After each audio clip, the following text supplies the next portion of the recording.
as a theist, I believe that the soul is the spiritual reflection of our individuality as individual human beings, as individual agents.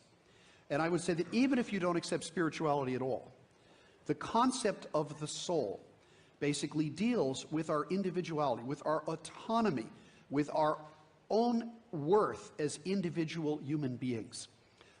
There is a saying from the Bible, but it's been used over and over again in plays and other dramas and in literature, and that is, it profits a man nothing to gain the whole world, but to lose his soul. Have a soul, and if so, is it measurable? On April 10, 1901, an unusual experiment was conducted in Dorchester, Massachusetts. Dr. Duncan McDougall was going to prove that the human soul had mass and was therefore measurable.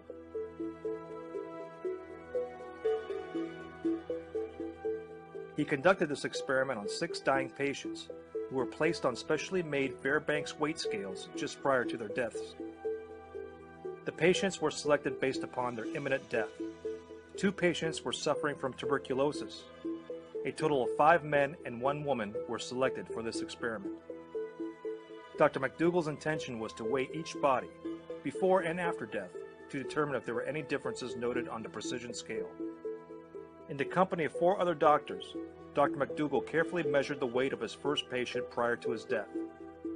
Once the patient died, an interesting event occurred. McDougall explains. Suddenly, coincident with death, the beam end dropped with an audible stroke, hitting against the lower limiting bar and remaining there with no rebound. The loss was ascertained to be 3/4 of an ounce. What caused this weight loss? Everything was taken into account, from the air in the lungs to bodily fluids. It still could not be explained. The experiment continued on the next patient with the same results. Dr. McDougall felt he was on to something extraordinary. According to Dr. McDougall, the instant life ceased, the opposite scale pan fell with a suddenness that was astonishing, as if something had been suddenly lifted from the body. Immediately, all the usual deductions were made for physical loss of weight, and it was discovered that there was still a full ounce of weight unaccounted for. Following the experiment and consulting with the other attending physicians, it was determined that the average weight loss of each person was 3/4 of an ounce. Dr. McDougall concluded that the human soul weighed 21 grams. All 5 doctors took their own measurements and compared their results. Not all the patients lost the same weight, but they did lose something that could not be accounted for.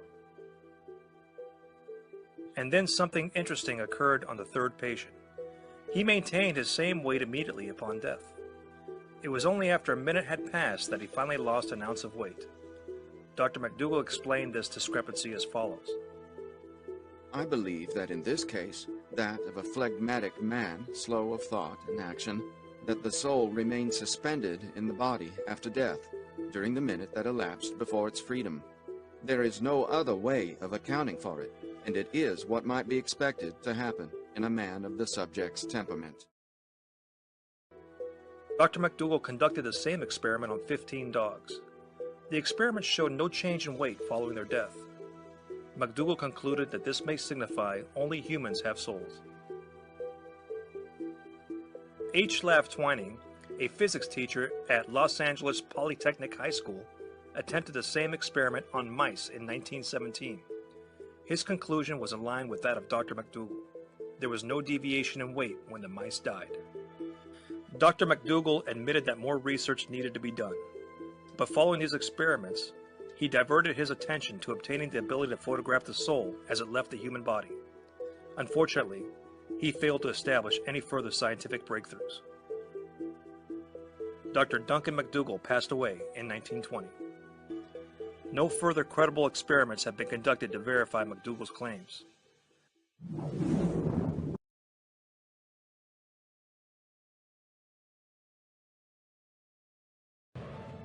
Sometimes answers come from unlikely sources.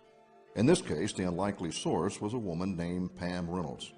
A stunning array of scientific instruments and measurements were in place at the very moment of Pam Reynolds' death. The results were astonishing. At age 35, Pam was diagnosed with a life-threatening brain aneurysm.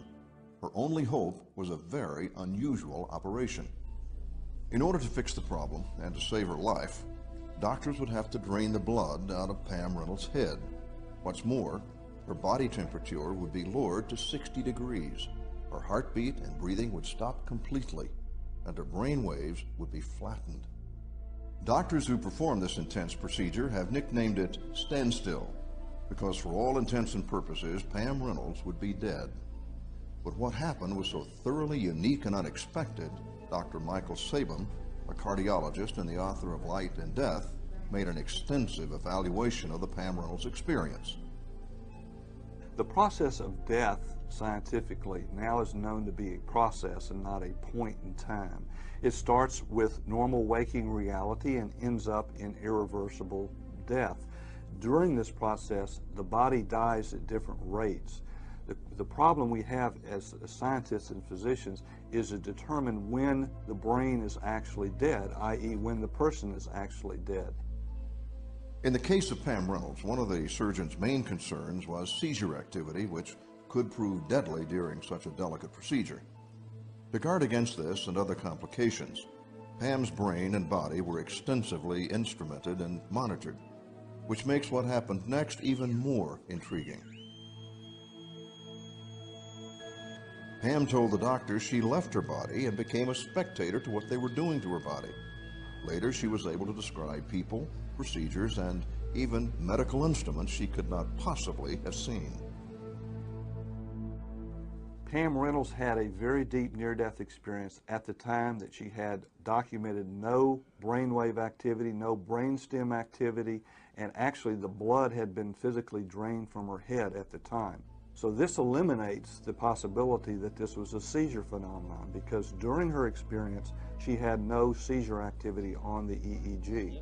In addition, she had plugs in both of her ears, and so she could not have physically heard what was being discussed in the operating room during the surgical procedure, and she could recall the accurate discussions that were going on between the surgeons at the time that she was having her experience. Remember, every bodily reflex was being monitored. She was in a profoundly inactive state. But Pam Reynolds somehow was able to describe a particular surgical tool in amazing detail. A tool which she would later say looked like an electric toothbrush with a dent in it. She even noticed that the tool had interchangeable blades and that these were kept in something that she said looked like a socket wrench case. How could Pam Reynolds have described with such amazing accuracy the details of what took place in the operating room when she was, according to all monitoring devices, dead? The most provocative evidence for heaven from near-death experiences seems to me to be cases where people come back from near-death experiences and they have information there's no way they could have had if they had just had a physical experience while on an operating table. For example, some people come back and they're able to recount conversations that their relatives have had 5 blocks away from the hospital. In other occasions, people have actually had experiences of objects on the hospital roof or somewhere else, where when people go to investigate whether those experiences were real, they see the objects just as the people saw them. In other occasions, people have met dead relatives that died about the same time the person died in the near-death experience. And they came back and reported the death of a relative that no one there in the operating room knew about. Now, this provides pretty strong evidence that something more is going on than just a lack of oxygen to the brain.